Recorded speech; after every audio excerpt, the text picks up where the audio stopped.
Hey everyone, स्वागत है आप सभी का रक्षा अनप्लग्ड पर। बात करने वाले हैं ट्वीटी के बारे में और ऑब्वियसली भंभावना मैडम के बारे में।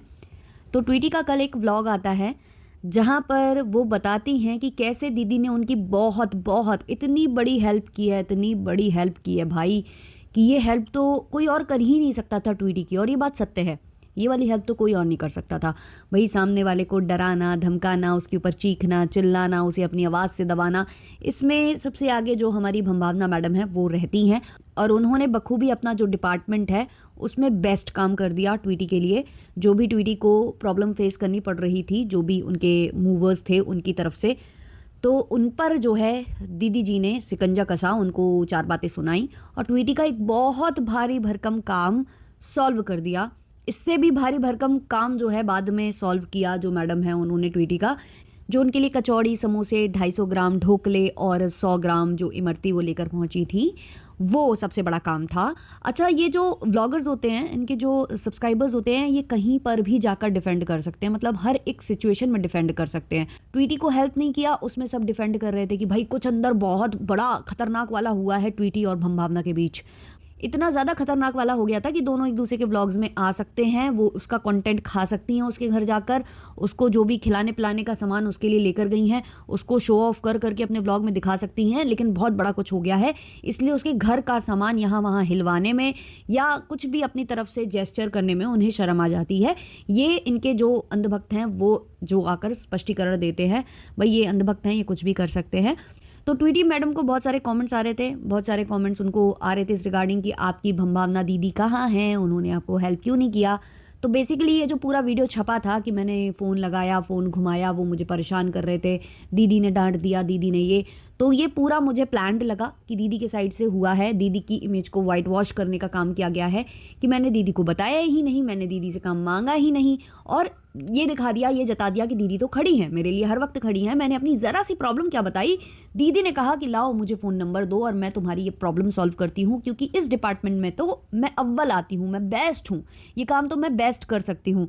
पॉडकास्ट में भी आपने देखा है ना, आपने ये अपने आप को खुद सो कॉल्ड सेलिब्रिटी बोलती हैं भंभावना मैडम, आपने कभी इनकी हरकतें सेलिब्रिटी वाली देखी हैं? हाँ, मतलब आपने किस सेलिब्रिटी को देखा होगा कि पॉडकास्ट में जाकर इतने अजीबो गरीब एक्सप्रेशंस के साथ बोले, है ना? जितने लोग उसे देखते हैं, जो उसके सब्सक्राइबर्स हैं, जो उसकी ऑडियंस है, उसको इतनी इतनी बातें सुना दे। क्योंकि जितने भी लोगों को ये बातें सुना रही थी ना, उन सब ने कंसर्न जताया था। वो हेटर्स नहीं थे इनके कि कॉफ़ी पीने को अगर मना कर रहे हैं या बोल रहे हैं कि ऐसा है क्या, गुड न्यूज़ है क्या दीदी, वो इसलिए पूछ रहे थे गुड न्यूज़ है क्या, क्योंकि वो खुश हो रहे थे ना आपकी खुशी में। तो उन सबको बातें ये सुना देती हैं जो कि इनके सपोर्टर्स हैं कहीं ना कहीं। तो ऐसे किसी सेलिब्रिटी को आपने देखा है किसी पॉडकास्ट में जाकर इतनी बदतमीजी करना? हाँ, दो चार करते हैं, तो उनको किस हिसाब का प्रेम मिलता है वो आपको भी पता है। तो जैसे जया बच्चन पेपराजीज को सुना देती है, वैसे मैडम ने भी सुनाया। हालांकि देखो, पेपराजीज की भी गलती है, मैंने भी कुछ दो तीन चीज़ें नोटिस की हैं कि जब सेलिब्रिटीज़ आते हैं ना, तो वो बहुत ज़ोर ज़ोर से चिल्लाते हैं। वो खड़े होकर पोज कर देंगे तब भी चिल्लाएंगे, राइट राइट, लेफ्ट लेफ्ट, चलो ठीक है, उनको अच्छा पोज चाहिए राइट लेफ्ट से, तो इसलिए वो बोलते हैं कि राइट में देख लो, लेफ्ट में देख लो, ठीक है। पर जब वो पोज देकर ख़त्म करके वो अंदर जाने लगते हैं, जिस भी इवेंट में वो गए होते हैं, वहाँ पर भी हल्ला मचाते रहेंगे, उनका नाम पुकारते रहेंगे ज़ोर ज़ोर से चिल्ला चिल्ला कर, और वो इरिटेट होगा सेलिब्रिटी। फिर ऐसा हो ही नहीं सकता कि वो सेलिब्रिटी इरिटेट ना हो। और फिर जब वो इरिटेट हो जाता है, और कुछ उम्र दराज लोग होते हैं जिनका जो टॉलरेंस लेवल है वो जा चुका होता है, तो वो हो जाते हैं जया जी बच्चन जी जैसे, और फिर वो इनको 10 बातें सुना देते हैं। फिर वहाँ पर क्या होता है कि ये विक्टिम कार्ड भी खेलते हैं। तो कुछ गलती इनकी भी रहती है, मैं ये नहीं कहूँगी कि इनकी गलती नहीं है। बहुत ज़्यादा चिल्लाते हैं, शोर मचाते हैं, नाम लेते हैं, बहुत ज़ोर ज़ोर से चिल्लाने लगते हैं, और ये चीज़ नहीं अच्छी लगती है कुछ लोगों को। अब जो जितना टॉलरेट कर सकता है उतना ही करेगा, किसी किसी का पेशेंस लेवल बिल्कुल ख़त्म हो चुका होता है। तो भंभावना मैडम के साथ भी कुछ ऐसा हो गया था कि किसी ने इनको बोल दिया था, ये मतलब इनका बेटा है क्या, मतलब भंभावना मैडम का। तो मैडम ने वहाँ एक्सक्यूज़ दिया कि मुझे ब्लोटिंग थी, मुझे कितना पेन था, हर एक चीज़ बताने की नहीं होती, ऐसे मतलब एक्सप्रेशंस डाल डाल कर बता रही थी। बट जब मैडम ने ये व्लॉग शेयर किया था ना, जब ये जा रही थी इस इवेंट में, इसका जो ड्रेस ये पहन कर आई थी अंदर से और दिखा रही थी, उसमें बहुत चहक रही थी। मतलब पेन वाला बंदा एक दिखता है कि चहकेगा वो या ना चहकेगा, पर ठीक है भाई, इसमें भी डिफेंड करेंगे कुछ लोग। खैर, ये तो हमारा टॉपिक था ही नहीं, ये कोई कमेंट आया था तो मुझे याद आ गया। खैर, ट्वीटी ने जो है वाइट वॉश कर दी है दीदी की इमेज की, दीदी तो बहुत अच्छी हैं, दीदी तो हमेशा हेल्प करना चाहती हैं, बट मैं ही हेल्प नहीं लेना चाहती हूँ। अब इतने सारे कमेंट्स हो गए थे कि कितने ही कमेंट्स डिलीट करती ट्वीटी जी, तो उन्होंने क्या किया, सीधे सीधे क्लैरिफाई कर दिया। पहले इनडायरेक्ट वे में व्लॉग में क्लैरिफाई किया, और नीचे कमेंट भी पिन किया है बहुत लंबा चौड़ा सा, चलिए उसको पढ़ते हैं। तो लिखा है यहाँ ट्वीटी जी ने, लवलीज आप सबका इतना प्यार और कंसर्न देखकर सच में मैं बहुत ग्रेटफुल हूँ। आप सबको टाइट हग।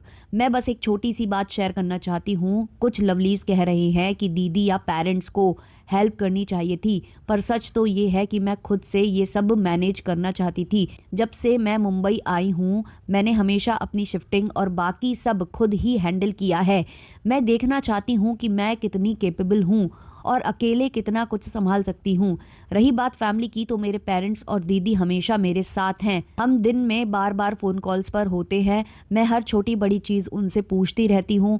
मैं नहीं चाहती कि उन्हें बेफिजूल परेशान करूँ जब तक मैं खुद मैनेज कर सकती हूँ। जब भी मुझे लगता है कि काम मुझसे नहीं हो रहा है तब बिना हिचकिचाए उनकी हेल्प मांग लेती हूँ। ये मेरा एक नया सफ़र है और मैं इसे अपनी मेहनत से यादगार बनाना चाहती हूँ। और आप सब भी बोलते हो लाइफ है ट्वीटी, ऐसे चलता रहता है, मुझे खुद से सीखना है। लास्ट में तो आपकी ट्वीटी कर ही लेती है ना।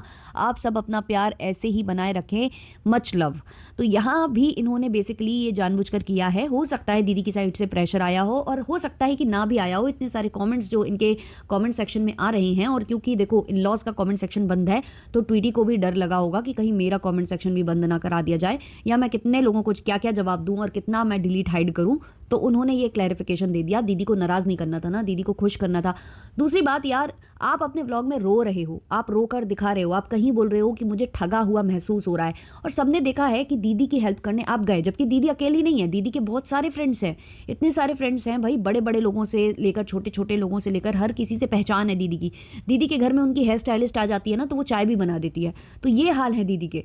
तो जब दीदी के पास इतना सारा मैन पावर है, उसके बाद भी दीदी आपसे हेल्प मांगती है, आप उनकी हेल्प करते हो सामने से, तो यहाँ बात ये थी कि सामने से जो सैम है उसने हेल्प करी क्यों नहीं, है ना, करी क्यों नहीं। और ये शुरुआत से या तो आप बताते कि दीदी तो बहुत हेल्प करना चाहती थी बट मैंने मना कर दिया, लेकिन नहीं, ऐसा कुछ भी नहीं हुआ।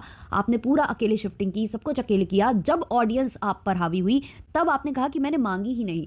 ठीक है, आपने नहीं मांगी, आपकी भी गलती है, आपको मांगना चाहिए, क्योंकि अकेले हर चीज़ को मैनेज करना भी ठीक नहीं है। आप फिर रोते हो कैमरे पर आकर, फिर ऑडियंस सिंपैथी देती है, या तो फिर आप ये कह दो कि मैं एक्टिंग करती रहती हूँ, ये तो मेरी आदत है। तो जब आप रोगे और इस तरीके की बातें करोगे तो लोग बोलेंगे ही, कंसर्न जताएंगे ही। सामने वाले को हेल्प मुझे लगता है करनी चाहिए थी, क्योंकि अगर कोई हेल्प लेता है तो उसे देना चाहिए, ना कि ये दिखावा करना चाहिए कि मैं सामने वाले का खाने पीने का ख्याल रखती हूँ तो मैं ये सामान लेकर पहुंच गई, हो गई मेरी, खत्म हो गया मेरा, फॉर्मेलिटी हो गया मेरा। किसी ने इनको रिप्लाई भी दिया है, शिफ्टिंग के साथ सैम की इमेज को भी संभाल रही है।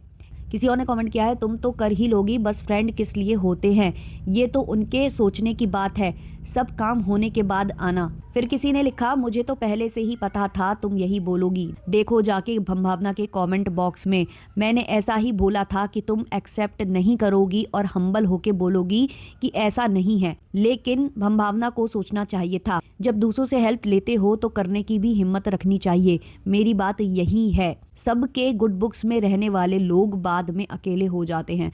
फिर किसी ने लिखा, हेल्प लेने में कुछ गलत नहीं है, you are living in India not in USA where you are all alone, when you can give help why can't you take it. किसी और ने लिखा, ट्वीटी ने भंभावना दीदी की सारी गलतियों पर पर्दा डाल दिया, hats off to you Tweety. Basically वही है कि कमेंट्स इनको तो आ ही रहे थे ट्वीटी को, और मैम को भी आ रहे थे, वीडियोस भी बन रहे हैं, सब देख ही रहे होंगे कि भाई रिएक्शन बन रहे हैं, लोग रोस्ट कर रहे हैं, लोग गलतियां पकड़ रहे हैं, तो ये इनको करना बहुत ज़्यादा ज़रूरी था, तो इन्होंने कर दिया, बस यही वाली बात है। अब जो है भंभावना मैडम का भी व्लॉग आया है, उसमें थंबनेल टाइटल वो कैट को लेकर डाला गया, कैट का बहुत ज़्यादा कंसर्न दिखा रही थी, बोल रही थी कि हम लोग चले गए ना तो वो हम लोगों को मिस कर रही है, इसलिए उसके साथ ये सब हो रहा है, मतलब वो हम लोगों को बहुत ज़्यादा, मतलब हम लोगों के लिए फील कर रही है, ऐसा मैडम का कहना है। और मैडम वहाँ जाती हैं, थोड़ी देर जाती हैं, चश्मा वगैरह लगा लुगू कर, और दिखाती हैं कि मैंने पूरा प्रोवाइड कर दिया है, मैंने सब कुछ कर दिया है। ऐसे बता रही थी कि यहाँ पर अभी इतने घंटे रहना पड़ेगा, जैसे कि मैम रहने वाली हैं, बट नहीं, मैम वहाँ से चली जाती हैं किसी और को सौंप कर। अगले दिन फिर गए, थोड़ी देर का व्लॉग शूट किया, दिखाया कि हाँ मुझे बहुत चिंता है, बेचारी के देखो कितने दांत गिर गए हैं, कितने दांत चले गए हैं, इसलिए बेचारी दुबली हो गई है, पतली हो गई है, और बस फिर निकल गई।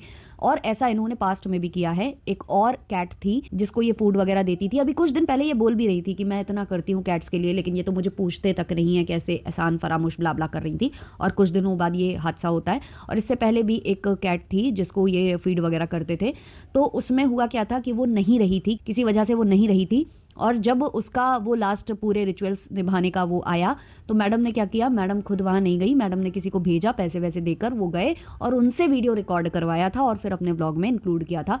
तो ये जो इनकी चीप हरकतें हैं ना, ये थोड़ी सी मुझे अजीब लग जाती हैं।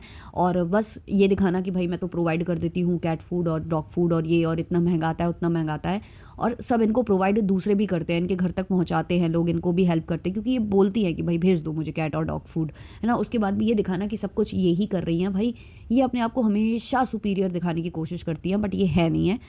मतलब ये फॉर्मेलिटी करती है हर जगह, और हर जगह से कंटेंट बटोरने की ही कोशिश करती हैं। सेम मतलब और भी दूसरे ब्लॉगर्स के केस में है ये। खैर, पॉडकास्ट बहुत ज़्यादा लंबा हो गया, इसको और ज़्यादा लंबा नहीं खींचेंगे, फिर कभी और जो दूसरे टॉपिक्स रह गए हैं उन पर बात करेंगे। अच्छा लगा हो तो लाइक शेयर सब्सक्राइब हाइप कर देना। चलिए मिलते हैं नेक्स्ट वाले पॉडकास्ट में, तब तक के लिए बाय बाय।